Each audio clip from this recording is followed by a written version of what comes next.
Let's go. Let's go. Shot zone, shot zone. Make a stand, baby. My suit is fitted. Your boy John Lennon. My phones ain't ready. I got guns in. I secure the building, don't give a about who. Here's it out downfield. Intercepted. Steven Nelson at the 40. Breaks a tackle 35 to his right 30. Out of bounds at the 10-yard line. The takeaway by the Texans, their second of the game. I'm on it, they do it. And he's sacked, and the ball is out. The Texans say they have it. No, man, I'm good. I know that he just won't see how I do it. Bodies pull up in Balenciaga, I fuck up my hood. Know that I run that money up my truck inside my hood.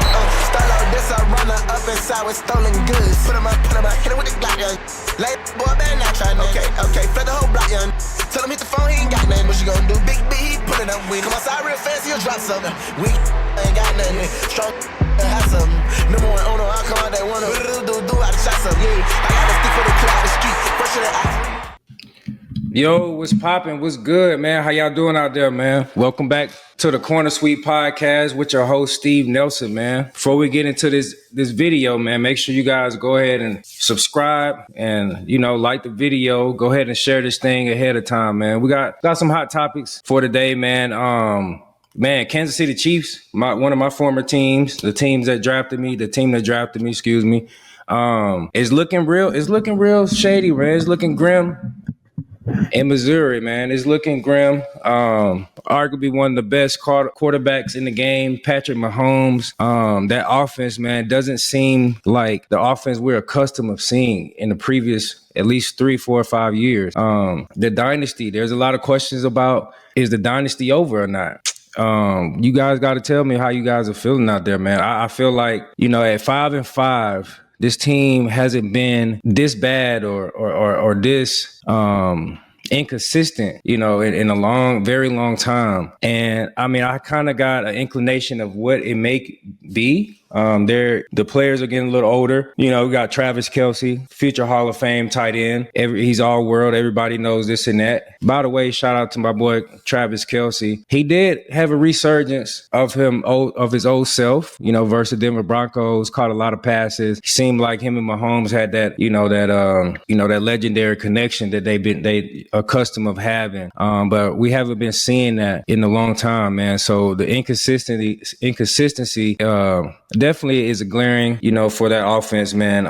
The running game, in my opinion, it hasn't always been, the Kansas City Chiefs have not really thrived when it comes to running game, especially when you have a guy like Patrick Mahomes, who can throw the ball with the best of them. You know what I mean?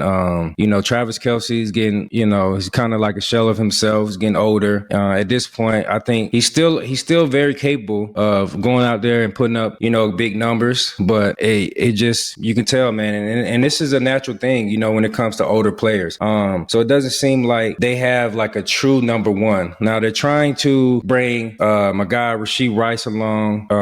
And obviously he's had to overcome a lot of different things, with his off the field issues. And, he's kind of back in the mix. But beyond that, he's not like a deep threat guy. He's not nobody that's going to challenge you down the field. It's more of that intermediate screen guy. He's really good, to run after catch, with the ball in his hands. So you have him, but that just can't solely be, your number one target. Then you have Hollywood Brown, who, in my opinion, great kid, very fast, another speed demon, but he doesn't play with that speed that we all know that he has. He doesn't really play fast. They don't really target him down the field as much. A lot of his routes, little stop routes, maybe little slants or, intermediate type of, concepts, but that he's not really showing up. You got Juju Smith-Schuster, who, he's been around the team for a couple years now. It seems like his play has gone down tremendously. Usually they'll put him in for those hard-earned yards, but he's just not, he just hasn't been a factor. And then, then you got, the younger guy, Xavier Worthy, who, in my opinion, they were replacing Tyreek Hill with him because we're talking about speed. He has elite level speed. speed, track speed, one of the fastest guys, if not one of the fastest guys, not the fastest guy in the NFL. But, you know, for some reason, him and Mahomes haven't really just been, you know, connecting there, man. So, you know, defensively, for a defensive team that plays the Kansas City Chiefs, there's not really a lot of, you know, game planning when you're facing that offensive guys. You know, you're not really worried about them as much. And then, you know, to kind of sum it up, when you don't have a premier running game, if you're not known to run the ball. Now, shout out to my boy Kareem Hunt. He gets a lot of slack, or he's very highly underrated, for some might say, because every time Kareem Hunt is in the game, every time he gets an opportunity, he's always falling forward for positive yards. You know, he's always, you know, he's able to get those hard yards when it's on the goal line. You know, he's always able to fall forward, break tackles, and he also catches the ball well out of the backfield. So, you know, and that's no knock to Pacheco, but, you know, I think Kareem Hunt is kind of, you know, been holding them together as far as keeping the defense honest whenever you guys want to, you know, veer away from the pass a little bit. You know, you got to have a bell cow and Kareem Hunt. But even with all that, man, you know, Kansas City Chiefs, I feel like offensively, the O-line hasn't been great for at least the last 2 years. You know, they got a lot of plug and play guys, some young guys they drafted, but it just hasn't been what we're accustomed to seeing. Like, we're talking about a team that has, you know, been to the Super Bowl, has won three Super Bowls. You know what I mean? So, you know, expectations are high, man. You know, they're sitting at 5-5, and I know a lot of Chiefs fans, you know, they might seem like the end of the world, but it's still a lot of football left. And I believe there's 3 teams right now in the AFC who are kind of in the hunt when we come to talking about playoffs. You got that's Kansas City Chiefs, Baltimore Ravens, and then you have the Houston Texans. Now, out of all those 3 teams, I'm not too sure if the Kansas City Chiefs will make the playoffs. Like, they are in a win now situation, given the fact that they do have arguably the best quarterback in the game, arguably the best, you know, offensive minded coach, you know, when it comes to schematics and whatnot, Andy Reid. And, you know, I honestly feel like Baltimore is starting to, you know, begin to hit their stride. You know, they started out with a lot of injuries earlier on in the season. They, you know, there was at one point, you know, they were looking like they were going to give up on the season, man. But it seems like they're getting a lot of guys healthy. They're starting to hit the stride. The defense is playing with their hair on fire, you know, and I truly, out of all those 3 teams, I feel like if I had to grade them right now, it'll be 1, Baltimore, 2, the Houston Texans, and then Kansas City. And that's not to say I'm counting the Kansas City Chiefs out, but I'm just going off of, you know, where they're at in this present moment, and they're not looking like themselves. You know, it just seems like they are content. You know, you got guys like Chris Jones, who's been getting a lot of, you know, backlash this season. You know, early on in the season, they played the Jacksonville Jaguars, and Trevor Lawrence, you know, it started out looking at as an abysmal breakdown of a play. He got up and, you know, ended up scoring a touchdown at the end of the game to win the game. And then you have Chris Jones, who is, you know, all-world defensive tackle, future Hall of Famer himself, in my opinion. You know, you get him just not finishing plays, and he just kind of has been, you know, non-factor this year. And I know, being in that building, those who might not know, I went there to Kansas City. I went back to Kansas City, and I was able to kind of, you know, see firsthand of what's going on in that building, especially on the defensive side. And that defense really goes as Chris Jones goes. You know, he's one of those guys that he can wreck a football game in a heartbeat, and you have to account for him. And I feel like without him playing, you know, at the level that he's accustomed to playing, you know, everything else just kind of, you know, falls at the wayside, man. Now you got Spagnuolo, defensive coordinator, who's, you know, since he's been there, he's helped that defense turn it around, man. He's you know, there's at one point where, you know, Spagnuolo, you know, was deemed to be, you know, I guess a rocket science of the defensive coaching. You know what I mean? Because he's always able to draw up exotic coverages and exotic blitzes and whatnot. But for some reason, it just has not been working for them this season. And I feel like as a collective, the Chiefs, you know, I don't know what it is. They just, you know, they're just not it right now, man. So I'm going to put them at my number 3 for that kind of middle of the road AFC AFC teams between the Baltimore Ravens, Houston Texans, and then the Kansas City Chiefs. Now let's talk Baltimore Ravens. That division, the AFC North, the AFC North has definitely been up for grabs. Joe Burrow's been out. Now they brought over Joe Flacco, who's at 40 years old, man. He's putting up more numbers than the younger guys, 300 plus yard games, you know what I'm saying, multiple times. And they got him from Cleveland Browns. Very impressive. Obviously, we know they have two premier wide receivers over there. Defense is terrible. And that's always kind of been, in my opinion, the reason why the Cincinnati Bengals, have not just been able to get over the hump. I feel like they don't really,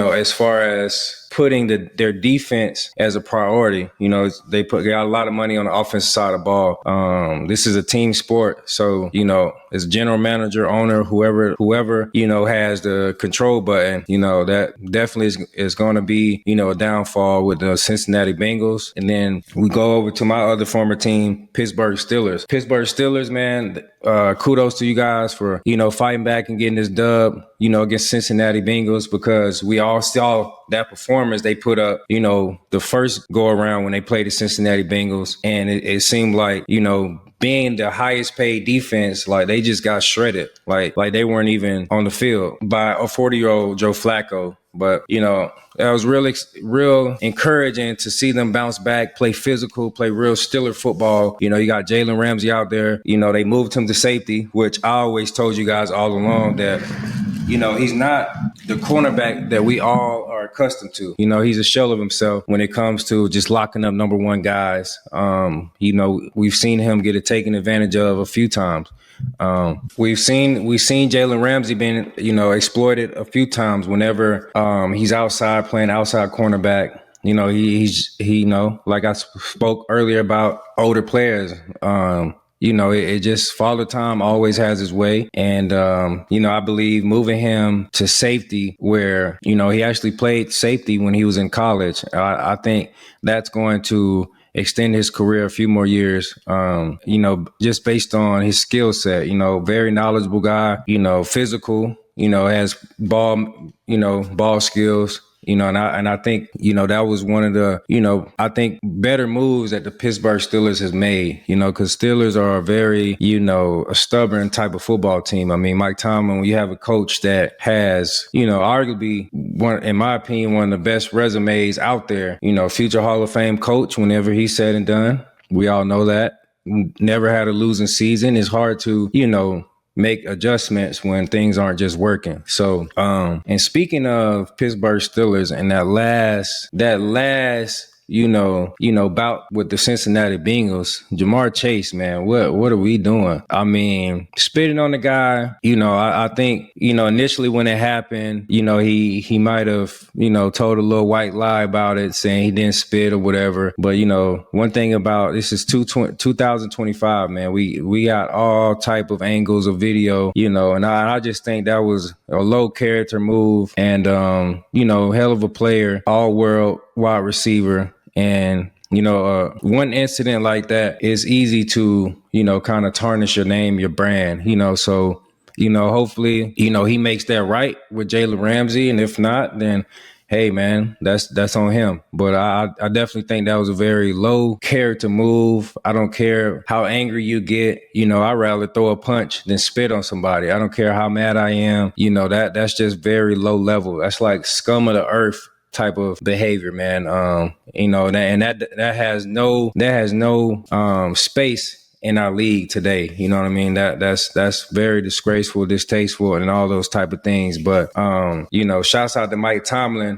This is why a lot of players, kind of love and have highly great things to say about Mike Tomlin, just based on the way he operates. I know he had a press conference recently and they asked him, about the situation between Jamar Chase and Jalen Ramsey. And, we'll play that right here. Mike Ramsey plays with an edge. He has his whole career. When something like that happens on Sunday, because the play before they had to be separated, was your message to him to try to simply remove himself from that stuff? And how do you, as a competitor, how do you sort of keep him from sort of, I have no message if someone spits in your face. Do what comes natural.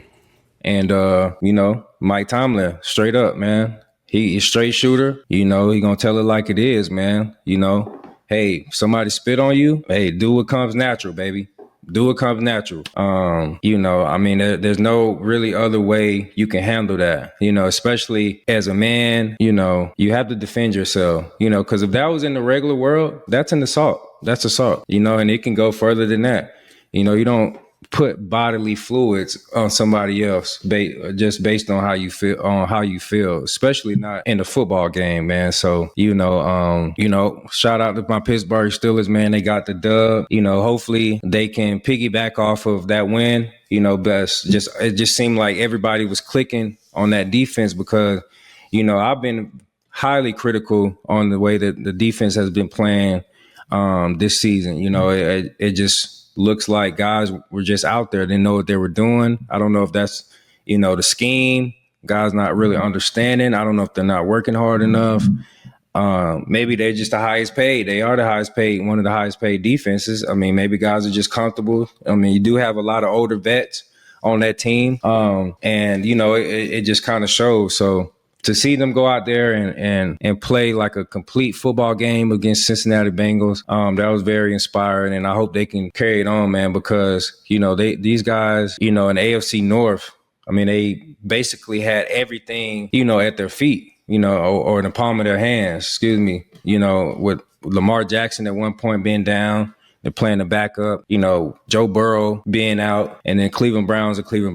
They, traded away Joe Flacco, their starting quarterback, and now you're playing with, a rookie and Dylan Gabriel. I feel like the Pittsburgh Steelers should have took more advantage of that and understood, the opportunity and the window of the division. And I feel like they didn't really do that by dropping a few games, during that window, man. But now Baltimore Ravens, now they're back. Now they're hitting their stride. It seems like, they could potentially win out and end up being number one in the division. So, man, a lot of stuff going on in the NFL. But before I get up out of here, man, let's talk about Patrick Beverley situation, man. Everybody know Pat Bev, man, NBA player. He gets a lot of slack. He gets a lot of backlash by his antics on the court. Even off the court, he has a podcast and, he tells it like it is. Excuse me. And most of the time in this space, a lot of people, we all have phones, we all have internet and Wi-Fi and whatnot. So everybody might not be, receptive to somebody's opinion on things. And Pat Bev is just one of those guys that I respect that, he's going to go out and he's going to say how he feels, wrong or right. But with that, you're going to you have to be cautious by what you say on this internet sometimes because, you're going to have a bigger microscope on your head, and that's just the way it is. And I'll give you an example. He was on his podcast recently, about a week or so ago, and he spoke about, Klay Thompson and why he's not playing good, basically speaking on his lack of production and performance, but he equated that with his relationship with Meg Thee Stallion. He ain't talking about Klay Thompson. Y'all steady trying to get him a pass. I ain't never seen Klay not shoot it like this. And for him to say I'm out of my prime, like, come on, Klay. Like, come on. He said that? Yeah. How many? Yeah, he's got a beautiful speaking of BBL. Yeah. I'm from West Virginia, man. I've been taught a lot by some old white folks. It only takes one pussy to drag a battleship across the desert. That's how powerful it is. So most wars. It got something to, you know what I'm saying? Klay Thompson, I ain't saying that's what it is, but that might be what it is. I personally wouldn't have brought that to the forefront because that's more personal. Now, what he should have said is, okay, Klay Thompson is also getting older. He's a shell of himself. He's had a few serious injuries. He's not going to be the Klay Thompson that we all saw win championships with Steph Curry and Golden State. He's not that no more. Is he serviceable? Is he still a future Hall of Famer? Hell yeah, of course. But I just don't agree with what Pat Bev said when, this is the reason why, he's not really performing the way we're used to seeing him perform. It's because of Meg Thee Stallion. People have a right to date or marry or whoever they want. You know, that should have no, you know, that's off limits. You know what I'm saying? Relations and family, to me, that's off limits, you know, when it comes to, you know, anything. Nobody should be talking or putting anybody personal life in their mouth. You know what I mean? And so, you know, like I said, you're going to be under a microscope. Not even like a week or two later, Patrick Bev is in the headlines. You know, I don't really see Patrick Beverly, you know, usually in the headlines for anything, you know, criminal. But all of a sudden, you know, he has a situation, you know, with his younger sister, who's a minor, I believe. And, you know, Patrick Beverly, you know, this is all alleged. This is what, you know, it's all on the internet for everybody to see. You know, it was a 18-year-old guy, you know, in the home or whatnot. And to my knowledge, Patrick Beverly, you know, he put the disciplinary matters in his own hands, but he might have went a little too overboard. You know, now I'm seeing that Patrick Beverly, you know, obviously he was arrested. So, you know, now I'm seeing that, you know, he strangled his younger sister out. You know, initially when the reports came out, I'm thinking like, okay, yeah, if I catch, you know, an older guy with my minor sister, you know, hey, man, you know, natural instincts is, hey, man, I'm going to be checking the guy, you know, and we go from there. But now reports are coming out saying that, you know, he attacked his younger sister and, you know, put his hands around her throat and, you know, all type of crazy stuff is coming out now, man. But, you know, my message is, hey, man, if you're going to be in this, you know, podcast space, broadcasting, whatever the case may be, you can be on X and just tweeting out things. You know, you got to be very careful about what you're saying because, you know, you're going to be under a microscope, man. So, you know, do as you may with that, you know, to each his own. But, yeah, man, y'all just stay safe and y'all be smooth out there, man, in the world, man. Again, appreciate y'all for locking in. Again, man, share this. Go ahead and subscribe. You know what I mean? So I can keep dropping this content. I know I'm not as consistent as I should be because, you know, life be lifing. But, I appreciate everybody out there, man. Checking out, man, Corner Suite Podcast with your host, Steve Nelson. Peace.